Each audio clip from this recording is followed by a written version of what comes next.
When a ban on swimming caps protecting Afro hair in 2020 sparked a backlash across the world, Tokunbo Ahmed, who co-founded the brand Soul Cap, started a campaign to get them recognised as official swimwear in the elite sport. Yeah, we're going to speak to Tox in just a moment. First, though, here's Radzi with more.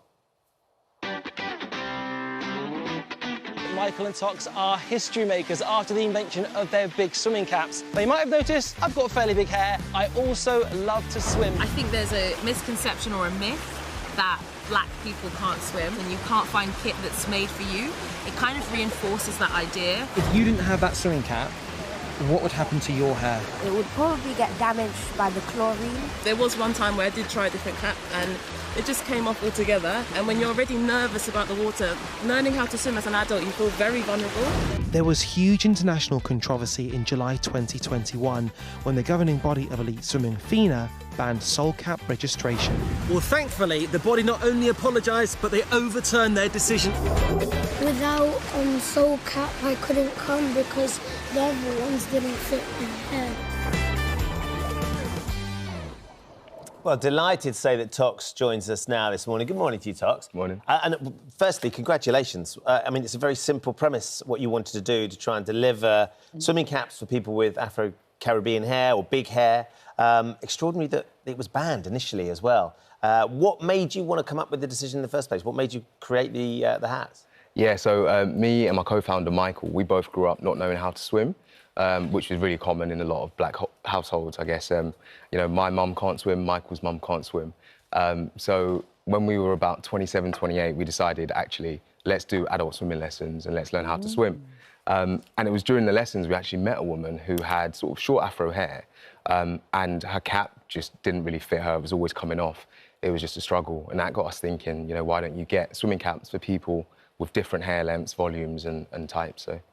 And when you found out that these were banned at official events, what was your reaction and what explanation was given? So, to be honest, the reason why we actually applied for the caps to be approved for official use in the first place was we met a young girl called Anaya, and she was 8 years old, beautiful, long hair, and she was swimming for her county and she was doing swimming lessons twice a week. And the stories that she gave us about her using the caps and that really just transforming her swim journey, we felt that actually, do you know what, if she decided to progress to sort of national, international level, we always wanted her to have the option to use Soul Cap. And that was why we applied. And me and Michael are really methodical. So we looked through all the criteria and we felt our caps met all the criteria to be approved. So, yeah, we were quite shocked, I guess, when it was initially rejected. But you overturned that ban, which is great. Now, we've got some models in this morning who have all got the caps. I think that Aaron's already got his on. Excellent. That's a significant amount of hair that you've got under that cap, Aaron. Yeah. Are you a big swimmer as it is? I've actually just recently learned how to swim. So we'll set a challenge by some friends to learn how to swim in 8 weeks. OK. So, yeah. There you go. So we can look at the amount of hair that you've got already. What sort of a difference does it have, having the Soul Cap, to put all that hair in and keep it dry and keep it protected?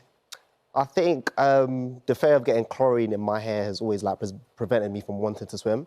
So now having a Soul Cap actually big enough to fit my hair in, life-changing. Yeah. Absolutely. No excuses anymore, Aaron. No, not anymore. That's why I can learn to swim now. And if we can ask Elise and Nefertari to put their caps on as well, I think Elise's mum's going to step in to help her do it. Because, of course, what you've got to bear in mind, Tox, is that Afro-Caribbean hair is never the same, so it can get bigger. I mean, you can see how much hair Aaron's got and how big the cap has to be. Is it affected differently by chlorine as well? Have you found? Yeah, we found that the chlorine damage was just a big barrier. Yeah. And it was a big issue that a lot of women of colour in particular, you know, I mean, face. anything that encourages people to swim, I think, is incredible. And also, obviously, you can see the need in this case. How do you feel there? Nefertari, that looks good. Do you like that one? It's absolutely comfortable. It's brilliant. That's amazing. Brilliantly. And I feel like a lot of people would find this use. I mean, I've got a huge amount of hair. It might behave differently, Afro-Caribbean hair, but I've always found it very difficult to get a cap on. And look, let's see what Elise is doing. and her mum have had a battle to get hers in, but you got it in. Elise, do you like having the soul cap on your hair so it lets you go swimming all right? Yeah. Yeah. It's really comfy and it fits my hair really well in it. But you definitely need somebody to help get it inside. Yeah. Yeah. It's such a simple premise, Tox, that no one had done it before. I'm really thrilled that you're getting the attention. It's making such a big difference. Because as you know, the percentage of black people that don't swim is quite remarkable. I was really surprised. Yeah, exactly. So Swim England published some numbers where they found 95% of black adults in the UK don't swim, and 80% of black children in the UK don't swim. And in the US, there was a study that found that drown rates amongst black children compared to their white counterparts. Black children drowned about 3 times as much as their white counterparts. So it's so vital. I've got a friend who was black who drowned because they couldn't swim, and it's absolutely life-saving as well as a huge part of enjoyment. So anything that allows this to take place more easily is brilliant. You're amazing. Thank you, Tox.